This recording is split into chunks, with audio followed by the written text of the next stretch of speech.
WhatsApp guys, welcome back once again. ये कहानी है एक टीनेजर लड़की क्लारा की जो अपने कॉलेज प्रोजेक्ट के लिए एक रेगिस्तान में कुछ पौधों को ढूंढने जाती है। लेकिन वहाँ उसके साथ कुछ ऐसी चीज़ें होने लगती है जो कि उसे खुद की जान लेने के लिए मजबूर कर देती हैं। तो कहानी शुरू होती है क्लारा से, जिसे कुछ दिन पहले ही पता चला है कि एक रेगिस्तान के किनारे कुछ ऐसे प्लांट्स उग रहे सकती है और इसीलिए वो उन पौधों को ढूंढने के लिए सीधा रेगिस्तान की धूल में पहुंच जाती है और उसे कुछ सैंपल अपने पास रख लेती है। वहीं दूसरी ओर हम एक अनजान शख्स को देखते हैं जो किसी की लाश को उसी एरिया में गाड़ रहा था और फिर वो किसी अनजान शख्स को कॉल करता है और कहता है कि इसका काम खत्म हो गया है, अब हमें एक दूसरा पायलट चाहिए। अब इसके पीछे की क्या स्टोरी है ये आपको कहानी के आखिर में पता चल जाएगी। अगले दिन क्लारा फिर से उस प्लांट के और सैंपल लेने के लिए निकलती है। इस बारी वो काफ़ी दूर आ चुकी थी, लेकिन यहाँ आने पर भी उसे कुछ नहीं मिलता। तभी हम एक एरी नाम की लड़की को देखते हैं जो कि बाइक राइड कर रही थी। एरी असल में यहाँ के शेरिफ की बेटी है। वो क्लारा को देखकर शौक थी कि आखिर वो इस सुनसान बीहड़ में क्या कर रही है। तो वो उसे बताती है कि मैं यहाँ पे एक रिसर्च करने के लिए आई हूँ, पर तुम यहाँ बाइक राइड क्यों कर रही हो। और वो भी अपना जवाब देती है कि मेरे डैड को पता ना चले कि मैं स्कूल बंक करी हूँ, इसलिए मैं यहाँ पर आती हूँ। अब उन दोनों में काफ़ी अच्छा बॉन्ड बन जाता है, जिसके बाद दोनों साथ में ही उस प्लान को ढूंढना शुरू करते हैं और फिर साथ में बैठकर काफ़ी बातें भी करते हैं, जिसमें एरी बताती है कि उसकी मॉम की डेथ हो गई है। वो और उसके डैड अकेले एक साथ रहते हैं, लेकिन उन्हें काम से फुर्सत नहीं मिलती और इसीलिए मैं यहाँ पर राइड करने के लिए आ जाती हूँ। कुछ समय के बाद वो चली जाती है, लेकिन क्लारा अभी भी वहीं थी।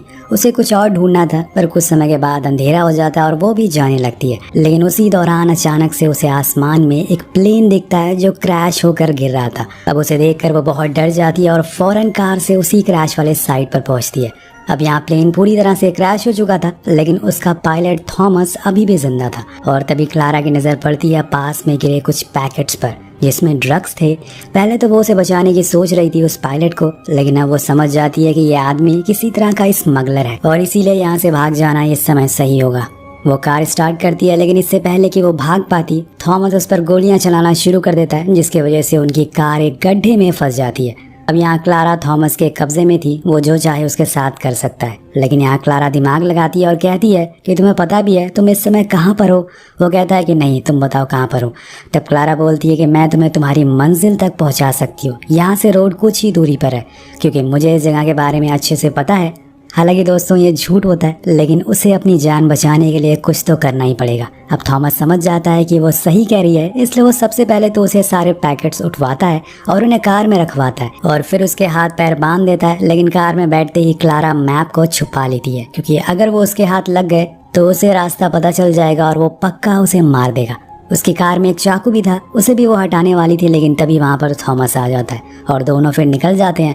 उधर हम वही अनजान शख्स को देखते हैं जो कि सप्लायर है। वो कहीं फ़ोन लगाकर कहता है कि अभी तक प्लेन क्यों नहीं आया।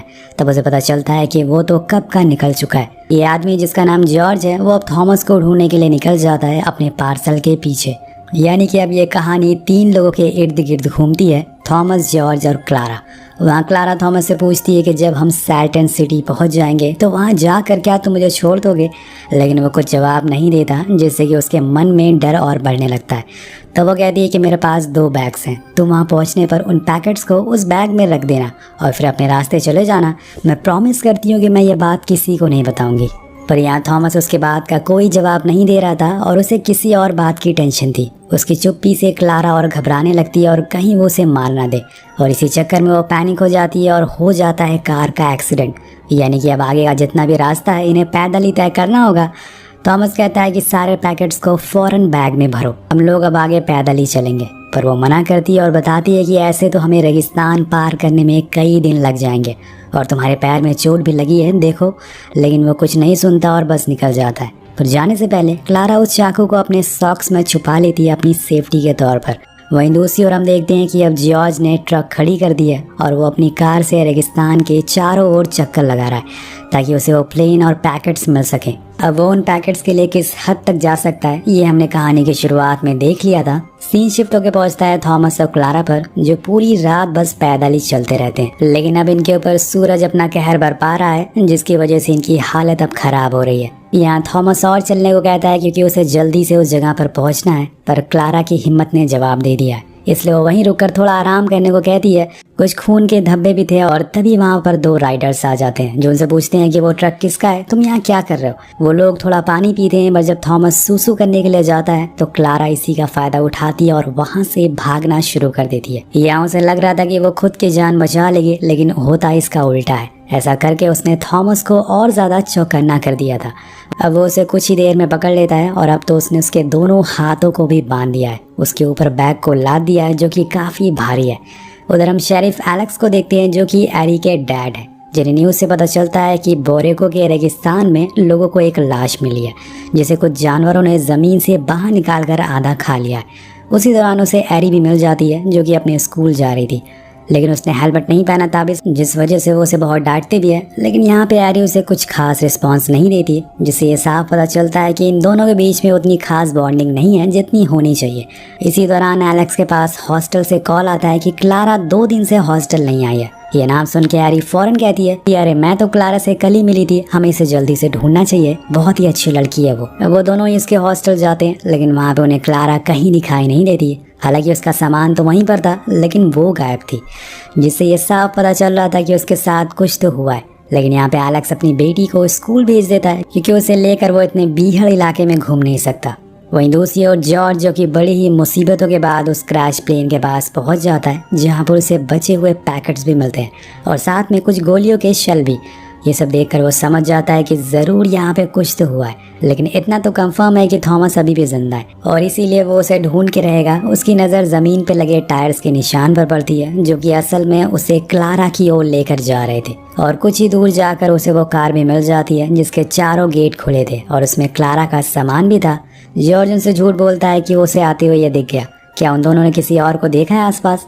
वो दोनों पुलिस को कॉल करने की बात करते हैं और ये बात जॉर्ज को पसंद नहीं आती, इसलिए वो दोनों को मार देता है और उसी कार के पास छोड़कर चला जाता है। अब उसका एक ही मोटिव है, उसे कैसे भी करके थॉमस को उन पैकेट्स को ढूंढना है क्योंकि उसमें करोड़ों का सामान है। पर वहाँ थॉमस के पैर में जो चोट लगी थी उसने अब इन्फेक्शन होना शुरू हो चुका था, इसलिए वो सही से चल नहीं पा रहा था। क्लारा कहती है कि क्यों ना हम यहीं पर रुककर थोड़ा आराम करें, लेकिन यहाँ पे थॉमस को जॉर्ज का अंदेशा है। उसे अच्छे से पता है कि वो उसे ढूंढ रहा होगा और इसी कारण वो यहाँ पर रुक नहीं सकता। लेकिन क्लारा उसे समझाती है कि अगर हम लोग चलते रहे तो धूप और इन्फेक्शन से मारे जाएंगे, या फिर हमें अपने रास्ते को चेंज करना होगा क्योंकि आगे कोई पहाड़ नहीं है। अब थॉमस यहाँ पर कहीं ना कहीं थक चुका था, इसलिए वो मान जाता और वहीं छांव में दोनों आराम करने लगते हैं। अब क्लारा उसे पूछती है कि तुम्हारा प्लेन आखिर क्रैश कैसे हुआ। वो बताता है कि इंजन स्टॉप होने की वजह से। वो प्लेन अच्छा नहीं था, हम छोटे प्लेन इसलिए उड़ाते हैं क्योंकि वो रडार पर नहीं आते। अब सीन कट होता और हम एलेक्स को देखते हैं जिसे अपने लोगों से पता चल चुका था कि आखिर किस जगह पे क्लारा की कार है, इसलिए वो फौरन वहाँ पहुँचता है और कार के पास उसे वही 2 राइडर की लाश मिलती है, जिससे वो समझ जाता है कि ये जरूर बहुत बड़ा गेम चल रहा है। अब यहाँ से वो वापस अपने स्टेशन जाने लगता है, लेकिन तभी उसे वहाँ जॉर्ज के कार के टायर के निशान दिख जाते हैं। अब वो जॉर्ज का पीछा करना शुरू करता है। वहीं दूसरी ओर जॉर्ज एक ऊंची पहाड़ी पर खड़ा होकर उन दोनों को ढूंढ रहा था। तभी उसे एलेक्स की कार दिख जाती है तो वो फौरन ऊपर जाने लगता है, लेकिन एलेक्स को पता चल गया था, इसलिए वो भी अब तैयार था। इतने में उसके हाथ में एक गोली लगती है जो कि जॉर्ज ने चलाई थी। इसी चक्कर में उसका नेम बैंड भी वहीं गिर जाता है, उसका पैर फिसल जाता है और वो जाकर एक खाई में गिरता है। दिन जॉर्ज उसके पास आकर देखता है तो उसे सिर्फ वहाँ ऊंची ऊंची खाइयाँ दिख रही थी। उसे लगता है कि शायद वो मर चुका है, इसलिए वो सबसे पहले तो जाकर उसके रेडियो को तोड़ता है और फिर उसके ट्रक को ठिकाने लगा देता है। इधर क्लारा और थॉमस पिछले कई घंटों से बस चले जा रहे हैं। अब उनकी हालत ने जवाब दे दिया है क्योंकि इनके सामने एक पहाड़ आ चुका है। ये रास्ता यहीं खत्म होता है। थॉमस कहता है कि हमें इसे चढ़कर दूसरी तरफ जाना होगा, पर यहाँ क्लारा कहती है कि हमें यहीं पर आराम करना चाहिए और कल सुबह होते ही हम लोग इस काम को करेंगे। लेकिन थॉमस को अभी चढ़ना था क्योंकि उसके पास समय की बहुत कमी है, इसलिए वो उसके हाथ को खोल देता है और चढ़ने को कहता है।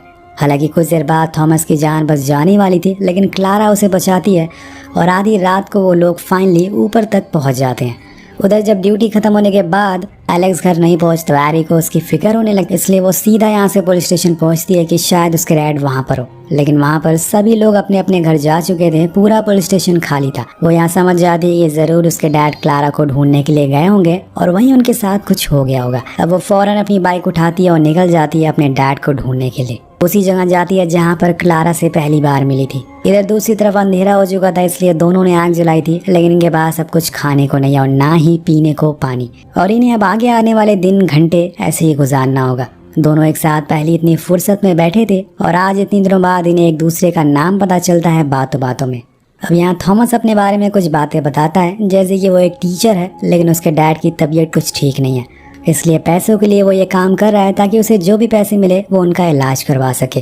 वो ये भी बताता है कि कभी कभी हमें मजबूरी में गलत काम करना पड़ता है। वहीं क्लारा भी उसे अपने हाथ में बटरफ्लाई टैटू दिखाती है और कहती है कि ये मैंने अपनी छोटी बहन की याद में बनवाया था।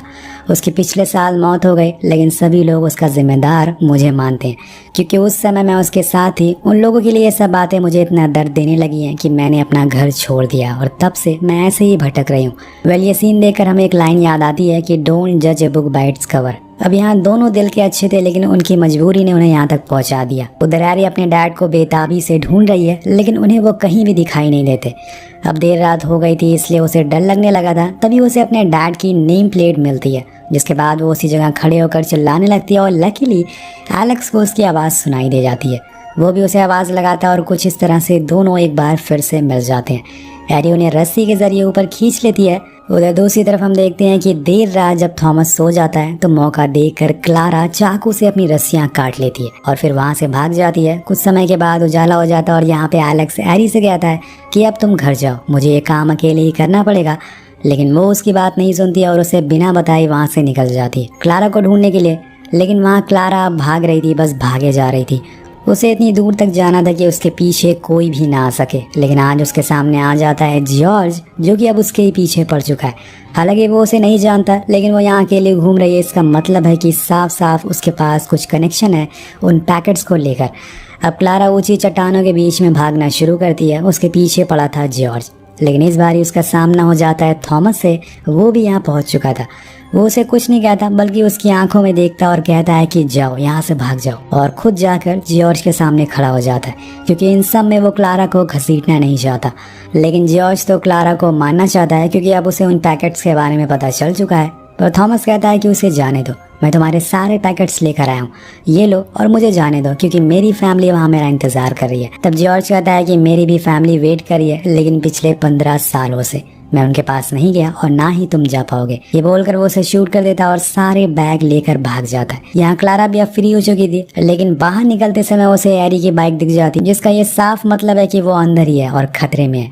इसलिए वो हैरी के लिए दोबारा अंदर जाती है और देखती है कि जॉर्ज ने हैरी को पकड़ रखा है। वो उसे छुड़ाने की कोशिश करती है लेकिन जॉर्ज गोली चला देता है, जो जाकर उसके पेट में लगती है और वो गिर जाती है। अब इसी का फायदा उठाकर हैरी जॉर्ज को धक्का दे देती है, जिसकी वजह से वो जाकर एक पत्थर से टकरा जाता है और मौका देखकर वो फौरन क्लारा को उठाती है और अपनी बाइक पर बैठा लेती है और यहाँ से सीधा भागना शुरू करती है। लेकिन यहाँ जॉर्ज के सर पर खून सवार हो चुका था, वो पागलों की तरह इनके पीछे पड़ चुका था। तब यहाँ एंट्री होती है एलेक्स की, जो उस पर गोलियां चलाना शुरू कर देता है। लेकिन इन गोलियों के बावजूद वो उन दोनों का पीछा नहीं छोड़ता और इसी वजह से हैरी बाइक की स्पीड तेज करती है। लेकिन इतने में पीछे बैठी क्लारा नीचे गिर जाती है। यहाँ पे जॉर्ज को मौका मिल जाता है। वो बिना कुछ सोचे समझे केरोसिन की कैन पूरी हैरी के ऊपर खाली कर देता है, क्योंकि अब वो उसे जिंदा जलाने वाला था। लेकिन तभी क्लारा को होश आता है और वो उन पैकेट्स में आग लगा देती है। अब ये देखकर जॉर्ज पागल हो जाता है और खुद को रोक नहीं पाता। वो उस आग में कूद जाए क्योंकि वो पैकेट उसे खुद की जान से ज्यादा कीमती लग रहे थे। वो आग को बुझा तो नहीं पाता, लेकिन हाँ, उसमें जलकर जरूर मारा जाता है। तभी वहाँ एलेक्स भी आ जाता है और अपनी बेटी को सही सलामत देखकर उसे गले से लगा लेता है। इधर क्लारा भी ठीक थी, तभी उसे अपने साइड में वही नशे का पेड़ मिलता है जिसके लिए वो यहाँ तक आई थी, पर उसके साथ कुछ और ही हो गया। आपको क्या लगता है कि अगर प्लेन के पास क्लारा ना जाती और थॉमस की मदद ना करती तो ये सब होता? क्या उसकी मदद करके उसने सही किया? इस सवाल के साथ ये कहानी यही अंत हो जाती है। आपको ये कहानी कैसी लगी नीचे कमेंट करके